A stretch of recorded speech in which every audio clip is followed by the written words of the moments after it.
नमस्कार बच्चों, कैसे हैं। एक बार फिर से यूसीआई कराला लाइव पर स्वागत है। आज की क्लास में हम लोग करंट अफेयर्स के प्रश्नों की एक श्रृंखला देखेंगे। पिछले एक हफ्ते के दौरान जो जो भी महत्वपूर्ण घटनाएं हुई हैं, ये जो आज की वीडियो है बच्चों, स्पेशली आप ये मानकर चलिए कि यह वीडियो पूरी की पूरी हम लोगों ने कवर किया है। लगभग 8 दिनों की घटनाएं हैं इसमें। तो ये 10 दिसंबर से लेकर 18 दिसंबर तक के आसपास की घटनाओं को इसमें कवर किया गया है। यानी कि एक हफ्ते की पूरी घटनाएं यहाँ पर शामिल है। उन्हीं एक हफ्ते की घटनाओं को हम लोग चेक करेंगे और आने वाली जो भी परीक्षाएं हैं उनके हिसाब से जो बहुत ज्यादा इंपॉर्टेंट क्वेश्चन है उन्हीं की चर्चा की जाएगी इस वीडियो में। तो लगातार बने रहिए और ध्यान से वीडियो देखिए। जहां पर आपको लगे कि ये बहुत इंपॉर्टेंट क्वेश्चन है, वैसे तो मैंने सारे इंपॉर्टेंट क्वेश्चन इसमें समाहित किए हैं, लेकिन अगर आपको लगता है कि कुछ चीजें नोट डाउन कर लेना चाहिए या फिर एक क्वेश्चन वन लाइनर में लिख लेना चाहिए, तो आप जरूर लिख लीजिएगा, क्योंकि SSC GD, jail warder, superintendent जो भी पेपर होने वाले हैं उनके लिए ये बहुत ज्यादा इंपॉर्टेंट है। चलिए आज की वीडियो शुरू करते हैं और सबसे पहला क्वेश्चन आपकी स्क्रीन पे है बच्चों।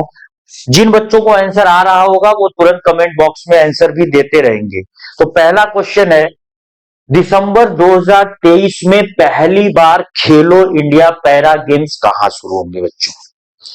आप ये समझ लो कि प्रधानमंत्री नरेंद्र मोदी द्वारा एक कैंपेन शुरू किया गया है, खेलो इंडिया। इस खेलो इंडिया कैंपेन का मतलब यही होता है कि इसके द्वारा उन प्रतिभाओं को, सभी खेलों से संबंधित उन प्रतिभाओं को खोजना, मौका देना, अवसर देना जो सुख सुविधाओं के या सुविधाओं के अभाव में या मौके के अभाव में क्या होते हैं कि दबे रह जाते हैं। कभी कभी आप देखते हैं कि दूर दराज के एरिया में किसी गांव में कोई एक बहुत होनहार खिलाड़ी रहता है, लेकिन सुविधा के अभाव में उसको मौका नहीं मिल पाता। तो ऐसे ही खिलाड़ियों को, ऐसे ही खेलों को प्रोत्साहित करने के लिए हमारे देश में खेलो इंडिया कार्यक्रम चलाया जाता है। इस खेलो इंडिया कार्यक्रम के अंतर्गत बच्चों हम लोग कई सारे खेलों को आयोजित करते हैं। इसमें कई सारी प्रतियोगिता कराते हैं, जैसे खेलो इंडिया यूनिवर्सिटी गेम होते हैं, खेलो इंडिया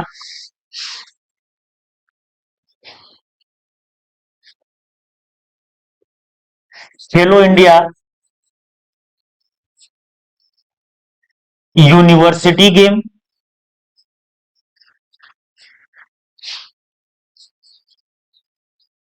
या फिर खेलो इंडिया यूथ गेम, खेलो इंडिया विंटर गेम्स,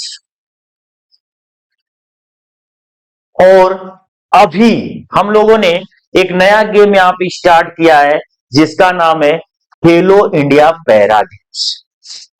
पहली बार ये 2023 में बच्चों याद रखिएगा, ये पहली बार 2023 में आयोजित होने जा रहा है। तो आपकी परीक्षा के लिहाज से ये बहुत ज्यादा इंपॉर्टेंट क्वेश्चन बन जाता है कि भारत में पहली बार खेलो इंडिया पैरा गेम्स कहां होंगे। तो इन खेलों का उद्घाटन 12 दिसंबर से हो चुका है और 12 दिसंबर से ये खेल पहली बार मुंबई, कोलकाता, नई दिल्ली और चेन्नई कहां आयोजित होंगे। तो ये पहली बार नई दिल्ली में आयोजित होंगे।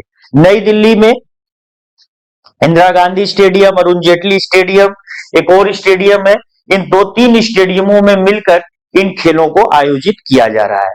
तो अगर आपसे वो पेपर में क्वेश्चन डालते हैं कि भारत में पहली बार पैरा गेम्स खेलो इंडिया एडिशन के तहत कहां पर होंगे, तो नई दिल्ली में होंगे बच्चों। पैरा गेम्स के बारे में आप एक चीज यहां पे समझिएगा, पैरा गेम का मतलब होता है जो खिलाड़ी कहीं ना कहीं थोड़े बहुत विकलांग होते हैं, तो विकलांग खिलाड़ियों को शामिल करके इस प्रकार के कंपटीशन को कराया जाता है। तो इसको हम कहते हैं पैरा गेम्स, और ये भारत में पहली बार नई दिल्ली में आयोजित होगी। अब इसके बाद अगला जो क्वेश्चन है बच्चों,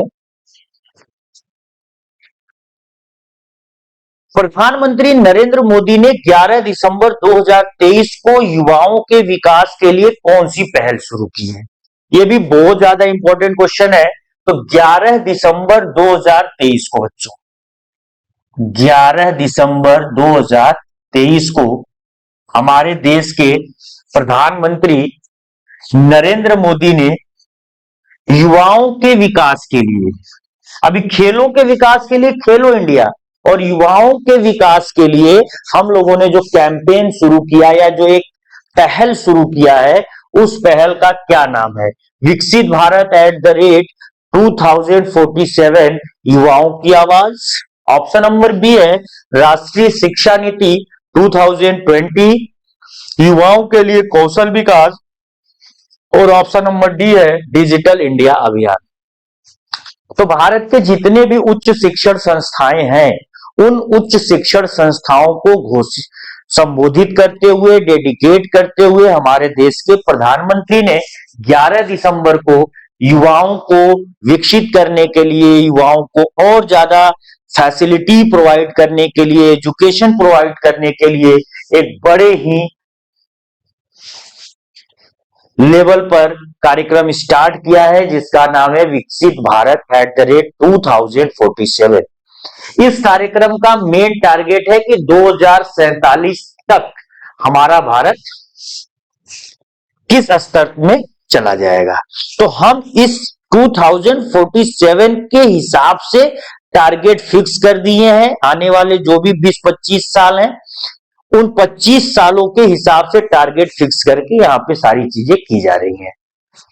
तो अगर आपसे पेपर में आता है क्वेश्चन बच्चों, बिल्कुल कर लीजिएगा। अगला जो क्वेश्चन है हमारा यहां पर, हाल ही में पोलैंड में 9 वर्षों के बाद प्रधानमंत्री के रूप में कौन सत्ता में लौटा है? देश दुनिया की खबरें भी लगातार एग्जाम्स में पूछी जाती हैं।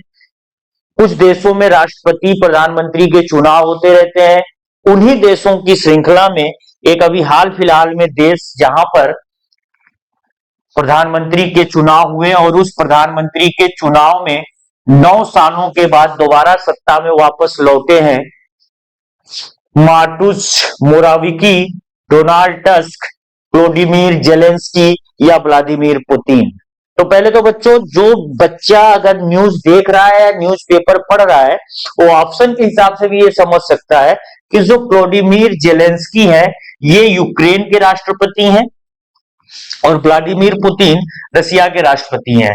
तो डोनाल्ड टस्क और मारुट मोराविकी में जो डोनाल्ड टस्क है, ये 9 सालों के बाद पोलैंड के प्रधानमंत्री बने हैं। तो ये आपका ऑप्शन सही हो जाएगा, डोनाल्ड टस्क बच्चों।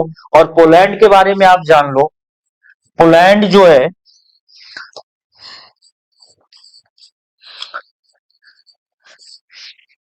यह देश यूरोप में स्थित है। और यूरोप को अगर हम देखें तो यूरोप के 2 पार्ट होते हैं, एक पश्चिमी यूरोप और दूसरा पूर्वी यूरोप। तो जो पोलैंड का लोकेशन है वो पूर्वी यूरोप की तरफ पड़ता है। रसिया से बाउंड्री लगभग टच करता है, या रसिया एक तरीके से इसकी सीमा रेखा तक फैला हुआ है। तो पोलैंड काफी इंपॉर्टेंट देश है, रसिया और यूरोप के बीच एक तरीके का बफर स्टेट आप इसको कह सकते हो। और पोलैंड की जो राजधानी है यह है वारसा, यहाँ की राजधानी वारसा है। और पोलैंड में जो भाषा बोली जाती है बच्चों, पोलिश भाषा बोली जाती है। तो पोलैंड के बारे में इतनी चीजें आपको याद रखना। पोलैंड का जो राष्ट्र प्रधानमंत्री बने हैं वो डोनाल्ड टस्क बने हैं। अगले क्वेश्चन की तरफ पढ़ते हैं बच्चों। अगला क्वेश्चन है COP28 का लक्ष्य ग्लोबल वार्मिंग के संदर्भ में क्या हासिल करना है? ये अब तक के वीडियो का सबसे इंपॉर्टेंट क्वेश्चन हमारे सामने आ गया है। ये है COP21 पर क्वेश्चन। तो पहले तो बहुत सारे बच्चों को ये पता होना चाहिए कि COP28 है क्या। COP का मतलब होता है, COP का मतलब होता है कॉन्फ्रेंस ऑफ पार्टीज। हिंदी में कहते हैं पक्षकारों का सम्मेलन। पक्षकारों का सम्मेलन। आपको पता है कि पूरी दुनिया में एक बहुत बड़ी समस्या इस समय बनी हुई है और उस समस्या का नाम होता है जलवायु परिवर्तन। इसका नाम सभी ने सुना होगा, जलवायु परिवर्तन। जो जलवायु परिवर्तन की समस्या है, इसी समस्या को सॉर्ट आउट करने के लिए पूरी दुनिया हर साल एक मीटिंग करती है जिसको कॉन्फ्रेंस ऑफ पार्टीज या फिर पक्षकारों का सम्मेलन कहते हैं। तो सबसे पहले तो आप ये समझ लो कि जलवायु परिवर्तन होता क्या है बच्चों।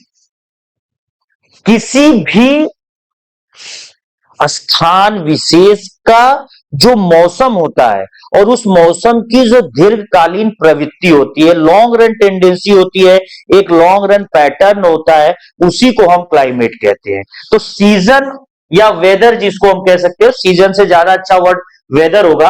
तो वेदर और क्लाइमेट में बेसिक डिफरेंस बच्चों यही है। देखिए, जो वेदर होता है, वेदर का मतलब होता है मौसम। मौसम हर क्षण हर मिनट पर बदल सकता है। सुबह आप देखेंगे मौसम बहुत ठंडा रहेगा, दोपहर तक मौसम गर्म हो जाएगा, शाम तक फिर ठंडा। तो मौसम क्या है कि हर क्षण बदलेगा और मौसम की ये जो बदलने की प्रवृत्ति डेली की है, अगर वो सालों साल एक समान बनी रहती है, यानी मौसम हर साल एक फिक्स पैटर्न पर आपके पास आए, तो उसी को हम क्या कहते हैं, क्लाइमेट कहते हैं। जैसे इंडिया में अगर हम देखें तो इंडिया में 3 महीने गर्मी आएगा, 3 महीने बारिश और 3 महीने जाड़ा और 3 महीने जो है हल्की गर्मी हल्की बारिश। तो हल्की गर्मी और हल्की जाड़ा। तो इस प्रकार के ये जो मौसमों का जो ये ट्रेंड है, ये जो प्रचलन है, इसी को हम क्लाइमेट कहते हैं। तो मौसम बदलेगा तो हमको कोई टेंशन नहीं है, मौसम बदलना ये प्रकृति का शाश्वत नियम है। लेकिन अगर इस मौसम के बदलने की जो प्रवृत्ति है, अगर उसमें चेंज होगा तब डिस्टरबेंस हो जाएगा। और आजकल उसी में बदलाव हो रहा है, यानी कि क्लाइमेट में बदलाव हो रहा है। इसी घटना को हम कहते हैं क्लाइमेट चेंज। एक बार फिर से समझना, टेक्निकल डिफिनेशन क्लाइमेट चेंज की बच्चों यही होती है कि the change in pattern of long run tendency weather conditions। तो वेदर कंडीशंस की जो लॉन्ग रन टेंडेंसी का जो पैटर्न होता है, अगर उस पैटर्न में हम अगर चेंजेस करते हैं तो उसको हम जलवायु परिवर्तन कहते हैं। और इसी जलवायु परिवर्तन को रोकने के लिए बच्चों पूरी दुनिया परेशान है और इन लोगों ने एक संस्था बनाया है जिसका नाम है IPCC, inter governmental panel on climate change. इसकी स्थापना 1988 में हुई थी। इसके साथ एक और संस्था है जिसका नाम है यूएनएफसीसीसी। इसकी स्थापना 1993 में हुई थी।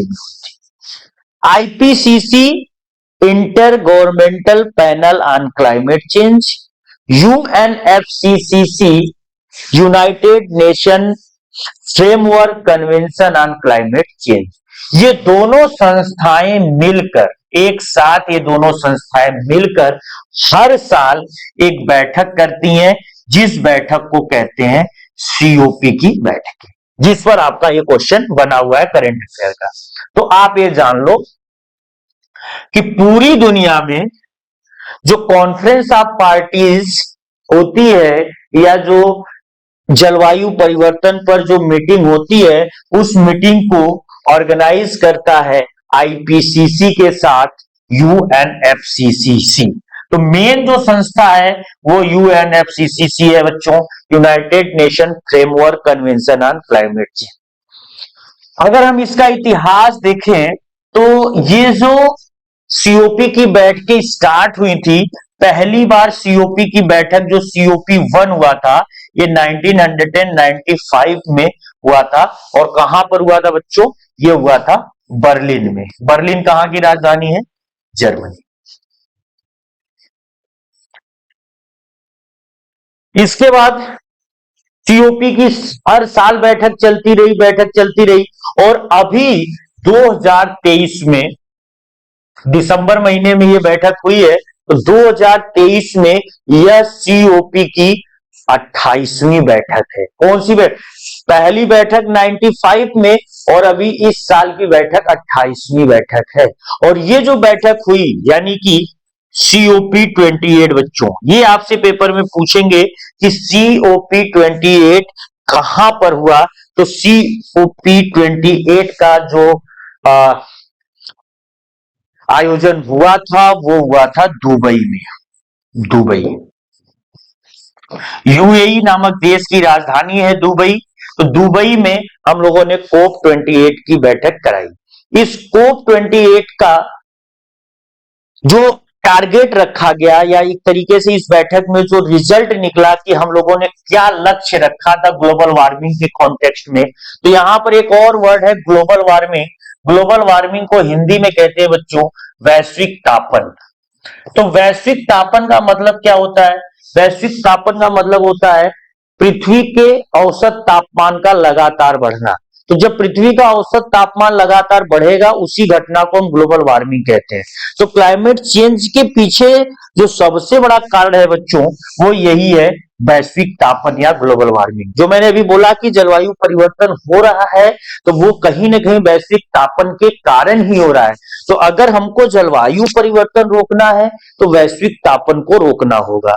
और वैश्विक तापन को रोकने के ही कॉन्टेक्स्ट में इस मीटिंग में COP28 में लोगों ने या जितने भी देश पार्टिसिपेट किए थे उन सारे देशों ने क्या टारगेट रखा है, जो कि हमारा करंट अफेयर का क्वेश्चन है। बहुत ज्यादा इंपॉर्टेंट क्वेश्चन है बच्चों, पेपर में 110% छपने वाला क्वेश्चन है। तो आप इसको ध्यान से समझिएगा। इसमें जो टारगेट इन्होंने रखा इस बार कि इसे 2 डिग्री तक सीमित करना है जो इंक्रीमेंट हो रहा है, या 1.5 डिग्री तक इसको सीमित रखना है, या जो उत्सर्जन है जिसके कारण ग्लोबल वार्मिंग हो रही है इसको स्पेशली हम कार्बन कह सकते हैं। तो कार्बन के उत्सर्जन में 50% की कमी करना ये तो पॉसिबल है ही नहीं। पूर्ण कार्बन तटस्थता प्राप्त करना ये भी हो सकता है, लेकिन अभी इसमें भी काफी समस्या है। तो यहाँ पे 2 ही टारगेट ऊपर के हमको लग सकते हैं, या तो 2 डिग्री सेंटीग्रेड तक हम टेम्परेचर को क्या करें सीमित करें, या फिर 1.5 डिग्री तक इसको सीमित करें। तो इस क्वेश्चन का जो बिल्कुल सही आंसर है बच्चों वो है इसे 1.5 डिग्री सेंटीग्रेड तक सीमित करना। यानी जो ग्लोबल वार्मिंग के संदर्भ में जो पृथ्वी का औसत तापमान बढ़ रहा है वो 1.5 डिग्री से ज्यादा औसत रूप से नहीं बढ़ना चाहिए, ये हमारा टारगेट है। तो COP28 के बाद जो एक और क्वेश्चन यहां पर देखते हैं, इसी वाली मीटिंग में एक और क्वेश्चन बना। इस मीटिंग में एक और क्वेश्चन क्या बना है बच्चों? COP28 जो है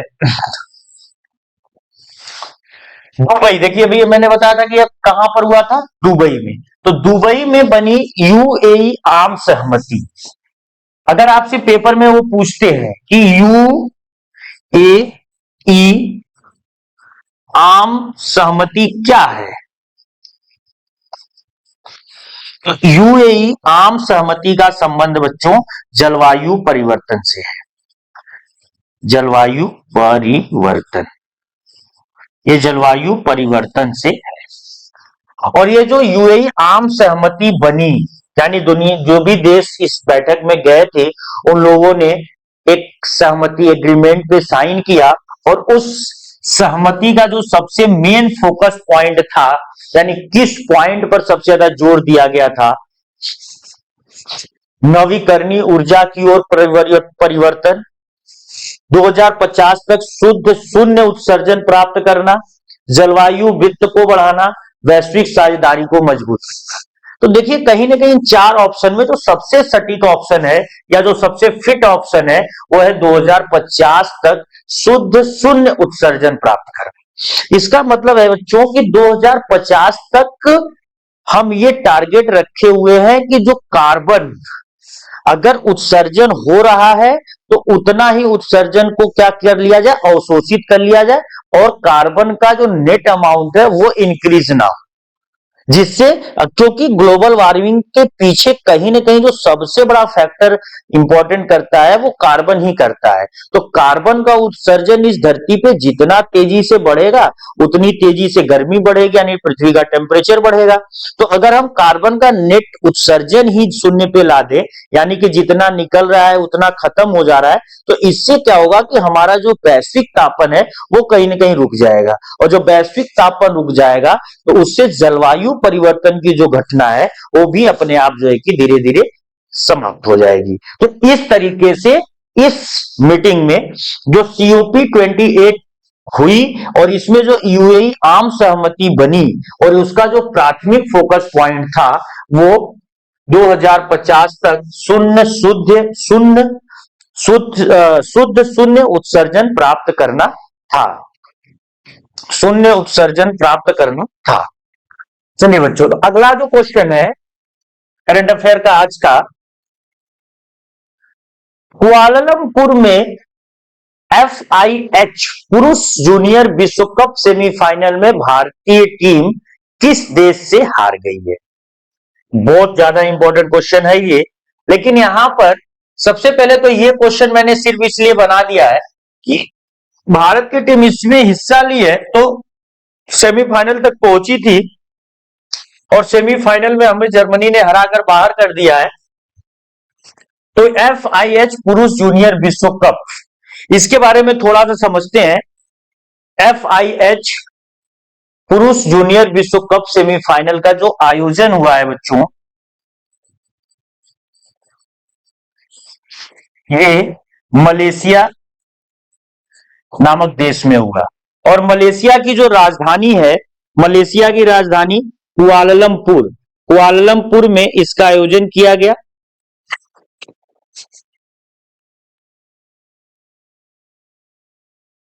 और भारत इस टूर्नामेंट के सेमी FIH पुरुष जूनियर विश्व कप जो हुआ था ये हॉकी का, ये बच्चों पहले तो आप ये ध्यान रखिएगा ये हॉकी से रिलेटेड है, क्योंकि FIH का मतलब होता है फेडरेशन ऑफ इंटरनेशनल हॉकी। तो फेडरेशन ऑफ इंटरनेशनल हॉकी जो FIH है, फेडरेशन ऑफ इंटरनेशनल हॉकी, इसने यह प्रतियोगिता आयोजित किया। कहां पर आयोजित किया? मलेशिया में। मलेशिया की राजधानी कुआलालंपुर में। और यहां पर हमारी टीम चौथे पोजीशन पे रह गई, क्योंकि सेमीफाइनल में हारी। थर्ड प्लेस के लिए इंडिया इसमें चौथी पोजीशन पे रहा, क्योंकि सेमीफाइनल में हारा तो वो तीसरी पोजीशन के लिए उसका जो है कि टक्कर स्पेन से हुआ था, लेकिन हम लोग तीसरी पोजीशन नहीं हासिल कर पाए इस टूर्नामेंट में, चौथे पोजीशन पे रहे। और इस पुरुष जूनियर विश्व कप हॉकी की जो विजेता टीम थी जिसने हमको सेमीफाइनल में हराया था, यानी कि जर्मनी वर्सेस फ्रांस के बीच, बच्चों ये याद रखिएगा, जर्मनी वर्सेस फ्रांस के बीच यह फाइनल मैच हुआ था इस हॉकी विश्व कप का। और इस हॉकी विश्व कप की जो विजेता टीम रही वो जर्मनी रही। अब तक इस जूनियर विश्व कप हॉकी का सबसे ज्यादा टाइटल जीतने वाली टीम भी जर्मनी ही है। तो अगर आपसे वो क्वेश्चन पूछते हैं कि यहां पर जो जूनियर हॉकी विश्व कप हुआ उसका विजेता इस साल कौन सी टीम रही, तो जर्मनी। किसको हराया? फ्रांस को हराया। और कहां पर आयोजन हुआ था? तो ये हुआ था मलेशिया के कुआलालंपुर में। अगला यहां पर एक क्वेश्चन बहुत ज्यादा इंपॉर्टेंट है। 13 दिसंबर की घटना थी और ये भारत को पूरी तरीके से झकझोर के रख दिया इस घटना ने। ये घटना क्या थी और 13 दिसंबर को ऐसा क्या हुआ, पहले आप समझ लो कि 13 दिसंबर हमारे लिए क्यों इंपॉर्टेंट है। तो 13 दिसंबर की तारीख हमारे लिए इसलिए इंपॉर्टेंट है क्योंकि सन 2001 में हमारे संसद पर हमला हुआ था और उसी हमले की हर साल हम लोग बरसी मनाते हैं। हर साल बरसी एक तरीके से उस डेट को याद करते हैं कि भाई हम पर किसी ने अटैक किया था। कब अटैक किया था? वो 2001। इस साल 2023 में उसी की 22वीं बरसी थी, या एक तरीके से कह लीजिए कि उसकी एक डेट था वो 22 दिसंबर, 13 दिसंबर को। और इस दिन हुआ क्या, वो अगले क्वेश्चन में हम आपको दिखाते हैं। इस दिन हुआ क्या बच्चों कि यहां पर दो व्यक्ति एक्चुअल में घुसे, तो अंदर दो व्यक्ति थे। दो व्यक्ति सुरक्षा घेरे को संसद के मात देते हुए अंदर घुस गए, और अंदर घुसकर उन्होंने क्या किया, इस पर भी क्वेश्चन बन गया। तो यहां पर एक की बजाय आप दो कर लीजिए। दो व्यक्ति ने लोकसभा कक्ष के अंदर क्या कार्रवाई किया, तो पीले रंग के धुएं का कनस्तर छोड़ा, जमकर नारेबाजी किया, मेजों पर कूदे, उपयुक्त सभी। तो बिल्कुल ये तीनों काम उन लोगों ने अंदर जाकर किया था। क्या क्या किया था, जब वो अंदर घुसते हैं संसद भवन में, तो वहां पर वो पीले रंग का धुआं छोड़ देते हैं, एक कनस्तर का धुआं छोड़ देते, जिससे पूरा का पूरा संसद में धुआं धुआं हो जाता है। फिर वो जमकर नारेबाजी करते हैं भारत के खिलाफ, और मेजों पर जहां सांसद बैठे रहते हैं वहां पर कूद पड़ते हैं। इस घटना से पूरा का पूरा भारत और दुनिया हैरान रहेगी कि ऐसे चूक, ये जो चूक हुई है सुरक्षा में हमारे, ये कैसे हो सकती है। इससे संबंधित कुछ और चीजें मैं आपको बताऊंगा अभी यहां पर, लेकिन उससे पहले आप ये समझिए कि जो हमारा संसद है, अभी इसकी एक नई बिल्डिंग बनी है बच्चों। और ये जो संसद की नई बिल्डिंग बनी है, संसद का नया भवन, और ये जो संसद का नया भवन है जिसे हम सेंट्रल विस्टा भी कह रहे हैं, तो इसी सेंट्रल विस्टा में ये सारी की सारी घटना हुई। तो हमारे नए संसद भवन का नाम है सेंट्रल विस्टा, और जो हमारा पुराना संसद भवन है जिसमें अब तक सारा काम होता था, जो पुराना संसद भवन है बच्चों, इस पुराने संसद भवन का नाम बदलकर अब कर दिया गया है संविधान सदन। तो संविधान सदन, ये हमारे पुराने संसद भवन का नाम हो चुका है, और नए संसद भवन का नाम है सेंट्रल विस्टा, और यहां पर ये दोनों घटनाएं। चलिए अगले क्वेश्चन पे चलते हैं बच्चों। अगला जो क्वेश्चन है, निम्नलिखित में से किसे विश्व का सबसे बड़ा कार्यालय भवन है, किसे की जगह या कहां कर लीजिए, निम्नलिखित में कहां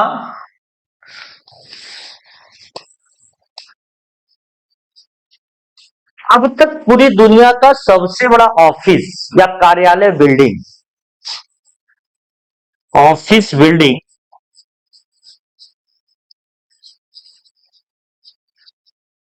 अब तक पूरी दुनिया की सबसे बड़ी ऑफिस बिल्डिंग पेंटागन नाम की कंपनी का था अमेरिका में। तो पेंटागन नाम की कंपनी अमेरिका में अब तक सबसे बड़ी ऑफिस बिल्डिंग बनाई हुई। इसके रिकॉर्ड को ध्वस्त करते हुए हमारे देश में अब पूरी दुनिया की सबसे बड़ी ऑफिस बिल्डिंग खुल गई है। उसका नाम क्या है, तो उसका नाम क्या द्वारका सिटी में है, वो मुंबई डायमंड सेंटर है, सूरत डायमंड बोर्स है, या ग्लोबल ज्वेलरी हब है। तो बच्चों जिनको आंसर आ रहा है तुरंत कमेंट बॉक्स में करेंगे, वो है सूरत डायमंड बोर्स। जो सूरत डायमंड बोर्स है, ये भारत ही नहीं पूरी दुनिया का सबसे बड़ा कार्यालय है। उसके बारे में आप यहां पे ध्यान से कुछ चीजें और समझिए। प्रधानमंत्री नरेंद्र मोदी ने अंतर्राष्ट्रीय हीरे और आभूषण व्यापार के लिए, भारत है आप ये जान लो कि हीरा और ज्वेलरी, जो डायमंड और ज्वेलरी है, इसका बहुत बड़ा कारोबारी है। तो उसके व्यापार के लिए दुनिया के सबसे बड़े केंद्र सूरत डायमंड बोर्स का उद्घाटन किया। तो पूरी दुनिया में इससे बड़ी कोई कार्यालय की बिल्डिंग नहीं है जिसका नाम है सूरत डायमंड बोर्स। फजोद गांव में स्थित सूरत डायमंड बोर्स दुनिया का सबसे बड़ा कार्यालय परिसर है, जो 67 लाख स्क्वायर फीट में फैला हुआ है। तो इसका जो एरिया है वो लगभग 67 लाख स्क्वायर फीट है, और ये सूरत में है, खजोद नाम के गांव। ये आभूषणों के साथ साथ कच्चे और पॉलिश किए गए हीरों के व्यापार के लिए एक वैश्विक केंद्र के रूप में काम करेगा। ये जो कार्यालय है वो क्या काम करेगा, यहां पे लिख दिया गया है, उसके बाद देखिएगा, इस सुविधा में आयात और निर्यात के लिए एक अत्याधुनिक सीमा शुल्क निकासी गृह, खुदरा व्यापार के लिए एक आभूषण माल, अंतर्राष्ट्रीय बैंकिंग और सुरक्षित वाल्ट भी शामिल है। तो बहुत सारी यहाँ पे जो वर्तमान परिस्थितियां या वर्तमान व्यापार के हिसाब से जो वर्तमान व्यापार को सुलभ बनाती हैं, उनके हिसाब से कुछ यहाँ पे सुविधाएं दी गई हैं। मुंबई सहित हीरा व्यापारियों ने प्रबंधन द्वारा आयोजित नीलामी के माध्यम से अपने कार्यालय हासिल कर लिए हैं। तो यहाँ पे बड़े बड़े जो व्यापारी थे, उन लोगों ने अपना ऑफिस इस बिल्डिंग में खोल लिया है। Surat diamond bourse diamond research and mercantile dream city परियोजना का एक हिस्सा है, जिसे फरवरी 2015 में गुजरात के पूर्व मुख्यमंत्री आनंदीबेन पटेल द्वारा शुरू किया गया था। तो जो आनंदीबेन पटेल थी, जो आज गुजरात की कुछ साल पहले मुख्यमंत्री भी थी, उन्होंने ही इस प्रोजेक्ट को स्टार्ट किया था। 4500 हीरा व्यापार कार्यालयों के साथ 4500 हीरा व्यापार कार्यालयों के साथ मेगा स्ट्रक्चर में 15 मंजिलों के 9 टावर, जो ड्रीम सिटी परियोजना के भीतर 35.54 एकड़ में फैले हुए हैं। तो वो तो इंपॉर्टेंट नहीं है, ये आपको इंपॉर्टेंट है कि यहाँ पे लगभग 4500 हीरा व्यापारियों के कार्यालय है। तो ये तरीके से विश्व स्तर पर यह सबसे बड़ा कार्यालय भवन है। तो पूरी लाइन आपको याद रखना है कि जो सूरत डायमंड बोर्स है, वो पूरी दुनिया का सबसे बड़ा कार्यालय है। इसकी एक दो चीज मैं आपको यहाँ पे और बता दूं, इस समय पूरी दुनिया में हीरा का जो सबसे बड़ा उत्पादन करने वाला देश है बच्चों, हीरा का सबसे बड़ा उत्पादक देश, उसका नाम है रूस। तो रसिया डायमंड का लार्जेस्ट प्रोड्यूसर बना हुआ है। और अगर हम भारत में देखें कि भारत का कौन सा राज्य हीरे का सबसे बड़ा प्रोड्यूसर है, तो उसका नाम है एमपी। जो मध्य प्रदेश है, मध्य प्रदेश इस समय हीरे का सबसे बड़ा उत्पादक है। और मध्य प्रदेश का पन्ना जिला पूरी इंडिया में फेमस है हीरा के उत्पादन के लिए। वैसे बेल्जियम का एक शहर है एंटवर्पे, इसका भी नाम आपको याद रखना है, एंटवर्पे। एंटवर्पे को बच्चों विश्व की हीरा राजधानी कहते हैं, विश्व की हीरा राजधानी। तो जो विश्व की हीरा राजधानी है वो एंटवर्पे है। जैसे हम विश्व की तेल राजधानी, पेट्रोलियम क्रूड ऑयल का जो कैपिटल कहते हैं वो बाकू को कहते हैं। तो जैसे हम विश्व की तांबा राजधानी कहते हैं, चिली को कहते हैं। तो ऐसे बहुत सारे देश हैं जहां पर वो मिनरल्स बहुत ज्यादा मिलते हैं। तो हीरा पॉलिश होने में जो सबसे बड़ा केंद्र पूरी दुनिया में है वो एंटवर्पे है। एंटवर्पे कहां पड़ता है? ये पड़ता है बेल्जियम में। तो इसको हम विश्व की हीरा राजधानी कहते हैं। अगले क्वेश्चन की तरफ बढ़ते हैं बच्चों। अगला क्वेश्चन है, केंद्रीय कृषि मंत्री अर्जुन मुंडा द्वारा उद्घाटित किए गए आसियान भारत बाजरा महोत्सव का मुख्य उद्देश्य। अर्जुन मुंडा द्वारा उद्घाटित किया गया आसियान भारत बाजरा महोत्सव का मुख्य उद्देश्य क्या था बच्चों? चावल की, अब देखो, चावल की खेती को बढ़ाने से और बाजरा का सम्मेलन हो रहा है, कोई मतलब नहीं है। सांस्कृतिक विविध, तो बाजरा के बारे में जागरूकता बढ़ाना है। सांस्कृतिक विविधता का जश्न मनाना गलत है, गेहूं वाला भी ऑप्शन गलत है। तो यहां पर बाजरे के बारे में अवेयरनेस करना। जो बाजरा होता है बच्चों, आप ये जान लेना कि पूरी दुनिया में सबसे ज्यादा एक तरीके से पोषक तत्वों से भरपूर अनाज है ये। गेहूं और चावल दोनों की तुलना में ज्यादा जो पोषक तत्व है वो आपको बाजरे में मिलेगा। तो ये जो बाजरे पे जो हम लोगों ने संगठन किया है सम्मेलन आसियान के साथ मिलकर, द आसियान इंडिया, देखिए यहां पे एक दिखा देते हैं आपको, आसियान इंडिया मिलेट बाजरा। बाजरा को इन्होंने श्री अन्न का भी दर्जा दे दिया। देखिए बाजरा इतना इंपॉर्टेंट है क्योंकि सारे पोषक तत्व तो इस बाजरे में भरे पड़े रहते हैं। मैं अभी बात बताया कि आपको गेहूं चावल दोनों से ज्यादा पोषक तत्वों से भरा हुआ होता है बाजरा।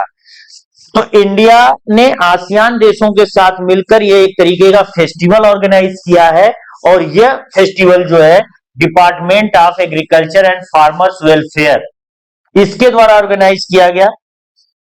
कहां पर ऑर्गेनाइज किया गया? नई दिल्ली में। तो नई दिल्ली में यह आयोजित किया गया है। और एक चीज आपको बता दें इस आसियान के बारे में, ये जो आसियान है क्या, इंडिया तो हमको समझ में आ रहा है, तो ये आसियान क्या है? आसियान का मतलब होता है association of south east Asian nation. तो जो साउथ ईस्ट एशियन है देश, साउथ ईस्ट एशियन देश, साउथ ईस्ट एशियन देश, इन साउथ ईस्ट एशियन देशों का एक संगठन होता है जिसको हम आसियान कहते हैं। तो इन जो साउथ एशियन देश हैं, इन्हीं को हम साउथ एशियन नेशन है। बच्चों आप देखिए ये आसियान है, आपको यहां पे सामने दिख रहा है आसियान मेंबर्स। आसियान में एशिया के ये दक्षिण पूर्व में लोकेटेड है। कौन कौन से देश आसियान में आते हैं बच्चों? तो आसियान की जो स्थापना हुई थी 1967 में, और यहाँ पे जो मेंबर्स की संख्या है या 10 यहाँ पर सदस्य देश है। ये 10 सदस्य देश कौन कौन से हैं? Myanmar, Thailand, Cambodia, Singapore, Indonesia, Malaysia, Vietnam, Laos, Brunei और फिलीपींस। इन 10 देशों को मिलाकर हम आसियान कहते हैं। आप नोट कर लेना इन 10 देशों के नाम। कब बना ये? 1967 में। और इसका जो हेडक्वार्टर होता है बच्चों वो जकार्ता में होता है। आसियान का हेडक्वार्टर जकार्ता में। तो आसियान देश भारत के साथ मिलकर हर साल एक मीटिंग करते हैं। इस बार भी भारत और आसियान का 20वां शिखर सम्मेलन हुआ था, और उसी शिखर सम्मेलन के तहत एक अलग से हमारी मीटिंग आसियान के साथ हुई है। और ये जो मीटिंग हुई है बच्चों, ये स्पेशली बाजरे को लेकर हुई है। ये जो मीटिंग बाजरे को, और ये बाजरे को लेकर जो मीटिंग हुई ये कहां पर हुई? ये बाजरे को लेकर मीटिंग नई दिल्ली में हुई। चलिए उसके बाद जो है अगले क्वेश्चन की तरफ बढ़ते हैं। राजस्थान के नए मुख्यमंत्री, आपको पता है कि अभी हाल ही में 5 राज्यों में चुनाव हुए थे। 5 राज्य कौन कौन से थे जहां पर चुनाव हुए हैं? तो जो 5 राज्य जिसमें चुनाव हुए हैं बच्चों, वो राजस्थान, एमपी, छत्तीसगढ़, तेलंगाना और मिजोरम। इन 5 राज्यों में चुनाव हुए। इन 5 राज्यों में से सभी का क्या था, कौन मुख्यमंत्री बना, सारा वीडियो मैंने एक ऑलरेडी बना दिया इस पर। उसी का बस एक रिवीजन मैंने यहाँ पे क्वेश्चन आपसे डाल दिया है। जितने बच्चों को अगर आ रहा है तुरंत आंसर बताएंगे कि राजस्थान का नया मुख्यमंत्री कौन है। तो वसुंधरा राजे तो वहां की पुरानी मंत्री थी ही, मुख्यमंत्री रही है, उनको इस बार मौका नहीं दिया गया है। राजनाथ सिंह देश के रक्षा मंत्री हैं। वासुदेव देवनानी ये अलग से नाम आ गया है। यहां पर जो भजन लाल शर्मा है इनको बनाया गया है राजस्थान का सीएम।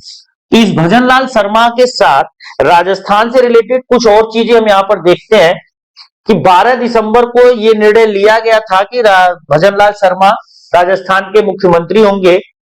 और यहां पे 2 उप मुख्यमंत्री भी बनाए गए हैं, याद रखिएगा, दिया कुमारी और प्रेमचंद बैरवा। तो राजस्थान में एक सीएम के साथ साथ 2 डिप्यूटी सीएम होंगे। राजस्थान का जो विधानसभा अध्यक्ष है ये वासुदेव देवनानी, वही जो चौथा ऑप्शन था वासुदेव देवनानी ये विधानसभा के अध्यक्ष बने हैं। राजस्थान विधानसभा के अध्यक्ष वासुदेव देवनानी। भजनलाल शर्मा सांगानेर विधानसभा क्षेत्र से विधायक चुने गए हैं। वह सरपंच के रूप में शुरुआत किए थे अपने गांव से और 35 वर्षों से राजनीति में सक्रिय हैं। राज्यपाल कलराज मिश्रा, इस समय राजस्थान का राज्यपाल कौन है? कलराज मिश्रा है। तो राजस्थान एक समय यूपी के ये बड़े नेता थे कलराज मिश्रा, बीजेपी पार्टी के। फिलहाल ये राजस्थान के राज्यपाल पद पर बने हुए हैं। तो इन्होंने क्या किया है कि राज्यपाल ये है, तो इनके पास सरकार बनाने का दावा पेश किया गया और इस तरीके से सरकार बन गई है राजस्थान में। और जो मुख्यमंत्री चुन लिए गए हैं, भजनलाल शर्मा को चुन लिया गया है। चलिए अगले क्वेश्चन की तरफ बच्चों बढ़ते हैं। तो अगला क्वेश्चन हमारा है, ये बहुत ज्यादा इंपॉर्टेंट है। अभी हाल ही में लोकसभा में एक बिल पेश किया गया। ये जो बिल है, ये जम्मू कश्मीर पुनर्गठन विधेयक 2023। इस जो जम्मू कश्मीर राज्य को बनाया गया था 2023 में, जम्मू कश्मीर के बारे में पहले आप ये समझ लो एक मिनट। जम्मू कश्मीर पहले हमारा एक राज्य हुआ करता था, लेकिन 2019 में जम्मू कश्मीर को राज्य की कैटेगरी से हमने बाहर कर दिया और इसको 2 केंद्र शासित प्रदेशों में, 2 केंद्र शासित प्रदेश में तोड़ दिया। और ये जो 2 केंद्र शासित प्रदेश में टूटे, एक जम्मू कश्मीर खुद रहा और दूसरा लद्दाख रहा। और लद्दाख में 2 जिले बनाए हमने, लेह और लद्दाख। और लद्दाख में कोई विधानसभा का तो नहीं बनाया, कहा कि लद्दाख सीधे राष्ट्रपति के अंडर में रहेगा, यहां विधानसभा नहीं रहेगा। बच्चों पहले आप एक चीज याद रखना कि भारत में 8 केंद्र शासित प्रदेश हैं। 8 केंद्र शासित प्रदेशों में सिर्फ 3 केंद्र शासित प्रदेशों के पास विधानसभा का प्रावधान है। बाकी 5 जो केंद्र शासित प्रदेश हैं वो डायरेक्ट राष्ट्रपति या राष्ट्रपति के जो प्रतिनिधि होते हैं अलग अलग जगह पर, उनके द्वारा वो संचालित होता है। तो वो 3 राज्य तीन केंद्र शासित प्रदेश वो कौन कौन से हैं जहां पर विधान परिषद विधानसभा है? तो एक तो है पुदुचेरी यानी कि पौंडीचेरी, दूसरा है दिल्ली और तीसरा है जम्मू कश्मीर। लद्दाख इसमें शामिल नहीं है। तो यहीं से रिलेटेड क्वेश्चन यहां पे आपसे बना हुआ है कि जो जम्मू कश्मीर पुनर्गठन बिल था, अभी उसमें हमने संशोधन किया है 2023 में, तो उसमें उपराज्यपाल द्वारा विधानसभा के लिए किसे नामित किया जा सकता है? पूरी कहानी ध्यान से समझिएगा। जम्मू कश्मीर मैंने भी बताया ना कि 3 केंद्र शासित प्रदेश हैं जिनके पास विधानसभा है। केंद्र शासित प्रदेश जिनके पास विधानसभाएं हैं, जिनके पास असेंबली है, लेजिस्लेटिव असेंबली है, उनकी संख्या 3 है। 3 में एक तो मैंने अभी दिल्ली का नाम बताया, एक पुदुचेरी का नाम बताया और एक जम्मू एंड कश्मीर का। तो जम्मू और कश्मीर के इस विधानसभा में हमने कुछ लोगों को मनोनीत या नामांकन, जैसे नामांकन या नाम, इसको हम नॉमिनेट या मनोनीत कुछ भी कह सकते हैं, मनोनीत करने का भी प्रावधान रखा है। अभी क्या था कि हर राज्य की और केंद्र शासित प्रदेश की विधानसभा में एक एंग्लो इंडियन को नॉमिनेट किया जाता था। जैसे यूपी की विधानसभा की सीटें पहले 404 होती थी। 404 में चुनाव कितने पर होता था? 403 पर। तो एक सीट कहां गई बच्चों? एक सीट नॉमिनेट होता था एंग्लो इंडियन। जैसे दिल्ली में 70 विधानसभा सीटें होती थी, 70 में चुनाव कितने पे होंगे? 69 पर। एक सीट कहां से आ गई?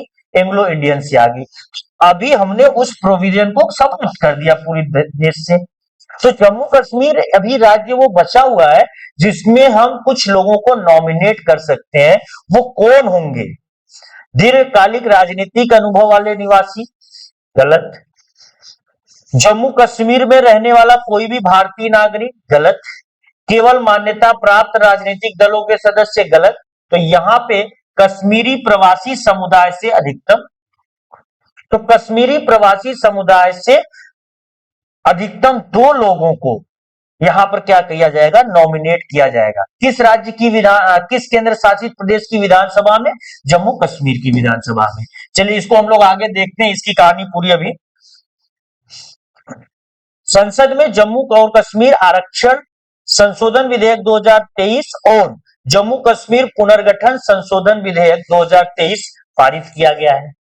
और इस बिल में क्या किया गया है जो अभी पेश हुआ, और इसको यहां पर सबसे पहला यही था कि जम्मू कश्मीर पुनर्गठन विधेयक, मैंने अभी बताया कि 2019 में ये बना था, तो इसमें हम लोगों को सबसे जो मेन काम करना था कि विधानसभा की कुल सीटों को 83 से बढ़ाकर 90 करना है। तो अभी जम्मू कश्मीर की विधानसभा में कुल सीटों की संख्या 83 से 90 हो जाएगी।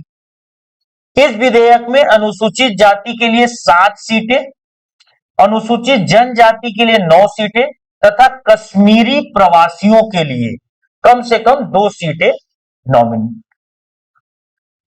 ये रिजर्व है और यहां पर नॉमिनेट होंगे। जम्मू कश्मीर आरक्षण विधेयक कमजोर और वंचित वर्गों को ओबीसी से बदल दिया गया है। इसमें जो कमजोर और वंचित वर्ग हैं, इनको अब ओबीसी के नाम से जाना जाएगा।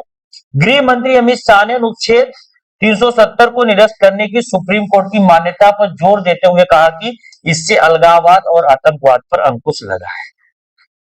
जम्मू कश्मीर हमारा एक स्पेशल राज्य था, स्वतंत्रता के बाद से ही यहाँ एक स्पेशल धारा 370 लागू थी।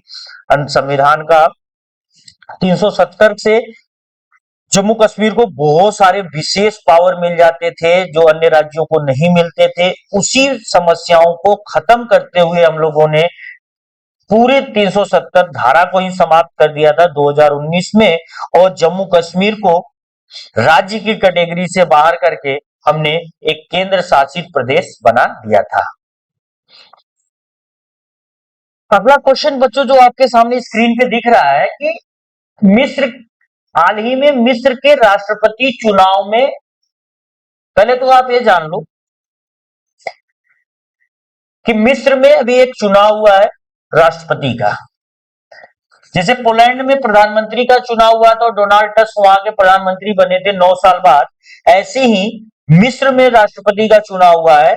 और अब्देल फतेह अल सीसी, बहुत बड़ा नाम है ये बच्चों, 2023 में ये हमारे चीफ गेस्ट भी थे। ये हमारे चीफ गेस्ट थे रिपब्लिक डे को, 26 जनवरी को। अब्देल फतेह अल सीसी को कितने प्रतिशत वोट मिले हैं, क्वेश्चन तो ये बनाया गया है, लेकिन आप ये समझ लो कि इस क्वेश्चन से ज्यादा इंपॉर्टेंट क्वेश्चन ये है कि लगातार 15 सालों से या लगातार तीसरी बार कौन से व्यक्ति मिस्र के राष्ट्रपति चुने गए हैं। तो इनका नाम जो है फतेह अल सीसी है। और फतेह अल सीसी के बारे में आप देख लो कि फतेह अल सीसी इस चुनाव में 89.6% वोट हासिल किए हैं और अपना तीसरा कार्यकाल इन्होंने हासिल किया है। यह चुनाव गाजा संघर्ष, गाजा पट्टी, गाजा स्ट्रिप का कॉन्फ्लिक्ट चल रहा है इजराइल हमास तमाम मुस्लिम देशों के साथ, तो उस संघर्ष के बीच यह चुनाव हुआ था। तो चूंकि मिस्र एक मुस्लिम देश है, तो कहीं ना कहीं गाजा में जो अटैक इजराइल कर रहा है या जो फिलिस्तीनियों को मार रहा है, तो उससे मुस्लिम समुदाय नाराज है। तो वो अपने आसपास के देशों में उसी मुस्लिम को प्रधानमंत्री या राष्ट्रपति बनाना चाह रहे हैं जो कहीं ना कहीं इजराइल के खिलाफ खड़े हों। और उसमें फतेह अल सीसी बहुत अच्छे नेता हैं उन लोगों के हिसाब से, क्योंकि ये हमेशा से इजराइल के धुर विरोधी रहे हैं। तो फतेह अल सीसी को गाजा में संघर्ष और इकोनॉमिक क्राइसिस जैसे मुद्दों को लेकर यह चुनाव लड़ना पड़ा था, और उन्होंने इस चुनाव में बिल्कुल एक तरफा जीत हासिल किया है। इससे उनकी लोकप्रियता का पता चलता है, क्योंकि 89.6% आउट ऑफ 100 बहुत बड़ी चीज हो जाती है किसी भी नेता के द्वारा वोट हासिल करनी। इसमें 2-4% लोग अब्सेंट भी रहे होंगे, तो जितने लोगों ने वोट किया है अगर आप उसमें भी निकालोगे तो 89.6% बहुत ज्यादा हो जाता है, मेजोरिटी। अब तक का जो सबसे ज्यादा वोट हासिल करने वाला या सीट जीतने वाला पूरी दुनिया में रिकॉर्ड है वो अरविंद केजरीवाल के नाम है, क्योंकि उन्होंने दिल्ली की 70 विधानसभा सीटों में से बीजेपी को हराते हुए 67 सीटें जीती थी, 67। तो ये अब तक का विश्व रिकॉर्ड है। फिलहाल अपने नए कार्यकाल के लिए सीसी की तात्कालिक प्राथमिकताओं में लगभग रिकॉर्ड मुद्रा स्फीति को संबोधित करना, पुरानी विदेशी मुद्रा की कमी का प्रबंधन करना, इजरायल गाजा का संघर्ष, यही सब इन्होंने मेन अपना एजेंडा बनाया हुआ था। मतदान 3 दिनों तक वहां चला, इसके परिणाम आधिकारिक तौर पर घोषित कर दिए गए हैं। सीसी के खिलाफ 3 उम्मीदवार मैदान में थे, 3 लोग सीसी के खिलाफ चुनाव लड़ रहे थे, लेकिन इन तीनों में कोई भी व्यक्ति हाई प्रोफाइल या बहुत बड़ा फेमस आदमी नहीं था, तो इसका भी सीसी को फायदा चला। मिस्र के बारे में मैं आपको बता दूं बच्चों, ये जो मिस्र नाम का देश है, इसका अगर आप लोकेशन देखोगे तो ये अफ्रीका कॉन्टिनेंट में पड़ता है और इसका एक छोटा सा हिस्सा सिनाई पेनिनसुला जो है वो एक तरीके से बॉर्डर लाइन बनाता है। जैसे अगर मैं आपको इसको मैप में ही दिखा देता हूं तो यहां पर अगर आप देखेंगे मिस्र के बारे में मैं आपको यहां पे दिखाता हूं बच्चों।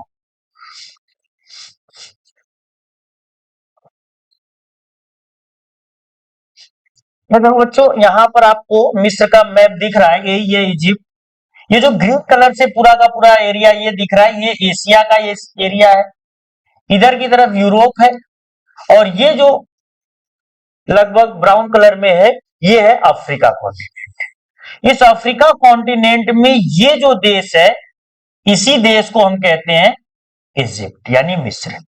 इस मिस्र से ही दुनिया की सबसे लंबी नदी विक्टोरिया झील से निकलकर नील बहते हुए मेडिटेरियन सी में गिरती है। तो ये क्वेश्चन भी बहुत बार पूछता है कि मिस्र को किस नदी का देन कहते हैं या किस नदी का वरदान कहते हैं, तो वो नील नदी है। जो नाइल है दुनिया की सबसे लॉन्गेस्ट रिवर ओरिजिनेट होती है विक्टोरिया लेक से, तो वो यहीं पे आती है। पहले क्या होता था कि जब भी किसी यूरोपियंस को इंडिया की तरफ आना होता था वो इधर से क्या करता था कि अटलांटिक महासागर में उतरता था, फिर पूरे अफ्रीका का चक्कर लगाते हुए फिर वो इंडियन ओशन के रास्ते इधर जो है कि इंडिया में, इधर यहाँ पर इंडिया है तो इंडिया में वो पहुंचता था। बाद में इन लोगों ने एक शॉर्टकट रास्ता ढूंढा और कहा कि यहाँ इंडिया से सीधे अरब सागर में आओ, अरब सागर से लाल सागर में आओ और लाल सागर से भूमध्य सागर में आकर तुरंत यूरोप चले जाओ। लेकिन बीच में यही जो एरिया है ये, इसी को हम सिनाई प्रायद्वीप कहते हैं।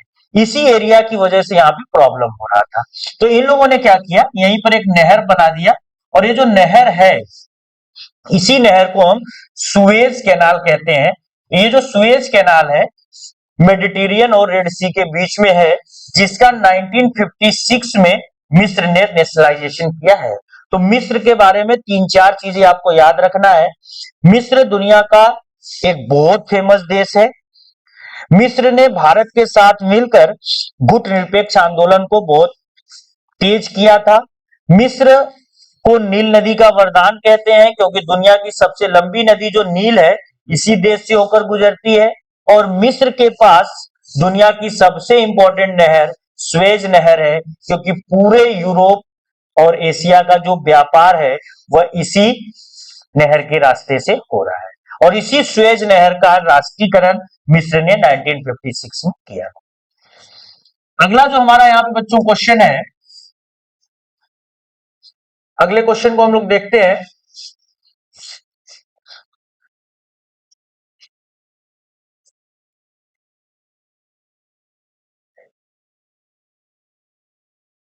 मेडल टेबल आप देख लो, यहां पर आपको दिख रहा है साफ साफ इस मेडल तालिका में कि जो हरियाणा है, हरियाणा ने 105 पदक हासिल किए हैं जिसमें 40 गोल्ड, 39 सिल्वर और 26 ब्रॉन्ज है। तो इन पदकों के साथ हरियाणा टॉप पोजीशन हासिल किया है। उत्तर प्रदेश दूसरे नंबर पे है और बाकी सभी राज्यों का यहाँ पे क्रम दिया हुआ है। तो आप एग्जाम के लिए सिर्फ हरियाणा को याद रखिएगा कि पैरा गेम्स पहली बार खेलो इंडिया के तहत हुए हैं। कहां हुए हैं? नई दिल्ली में हुए हैं। और किस राज्य ने यहाँ पे पहला स्थान हासिल किया है? उसका नाम है हरियाणा। अगले क्वेश्चन की तरफ बढ़ते हैं बच्चों। तमिलनाडु में इस बार खेलो इंडिया गेम होंगे। खेलो इंडिया जो गेम होने वाले हैं तमिलनाडु में, उसमें कितने गेम शामिल किए जाएंगे? तो ये पहले ध्यान से समझिएगा। जनवरी 2024 में तमिलनाडु में होंगे खेलो इंडिया गेम्स और इसमें लगभग 5500 से अधिक एथलीट यानी लगभग 5500 से अधिक खिलाड़ी और 1600 कोचेज इसमें शामिल होंगे। जो कोच होंगे गुरु लोग होंगे। 19 से 31 जनवरी के बीच यह चेन्नई में होगा और यहां पर कुल 27 खेलों को प्रदर्शित किया जाएगा। खेलो इंडिया गेम्स ये जो है ये 2024 में तमिलनाडु में होंगे। चलिए बच्चों, जो अगला क्वेश्चन एक और यहां पर देखते हैं। 27वां WAIPA विश्व निवेश सम्मेलन कहां आयोजित किया जा रहा है? तो पहले तो आप ये जान लो, ये जो WAIPA है एक तरीके से ये इन्वेस्टमेंट को बढ़ाता है। ये एक संगठन है जो पूरी दुनिया में इन्वेस्टमेंट को बढ़ाता है और इसका जो इस बार 27वां सम्मेलन है वो नई दिल्ली में आयोजित किया जा रहा है। तो नई दिल्ली में हमने WAIPA की 27वीं बैठक आयोजित किया है। एक और क्वेश्चन देखते हैं बच्चों। छत्तीसगढ़ के नए मुख्यमंत्री किसको नियुक्त किया गया है? तो 5 राज्यों की विधानसभा में, जितने बच्चों को आंसर आ रहा है तुरंत कमेंट बॉक्स में बताइएगा। 5 राज्यों की विधानसभा चुनाव में छत्तीसगढ़ के जो नए मुख्यमंत्री अभी बने हैं उनका नाम है विष्णुदेव। ये जो विष्णुदेव साई या साय है,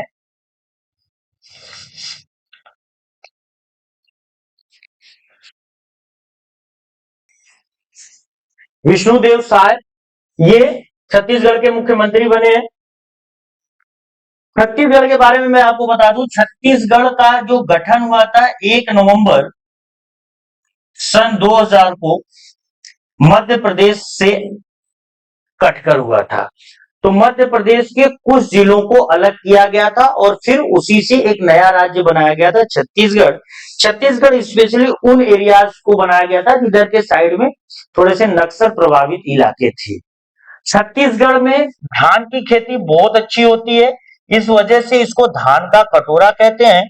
छत्तीसगढ़ में हमारे पास एक बहुत ही फेमस लौह इस्पात का कारखाना है जिसका नाम भिलाई लौह इस्पात संयंत्र है। इसके अलावा छत्तीसगढ़ के बारे में और भी बहुत सारी चीजें हैं जो आपको पिछले वीडियो में मिल चुकी हैं। तो ये बच्चों आज का जो वीडियो था जिसमें हम लोगों ने पिछले एक हफ्ते के तमाम राष्ट्रीय अंतर्राष्ट्रीय खेल से संबंधित घटनाओं को कवर किया था, ये वीडियो आप बिल्कुल जरूर ध्यान से देखिएगा और इसमें जितने भी क्वेश्चन समाहित किए गए थे उनको एक पेज पे जरूर लिख लीजिएगा। ये आपके आने वाली परीक्षा के लिए बहुत ज्यादा इंपॉर्टेंट है। धन्यवाद।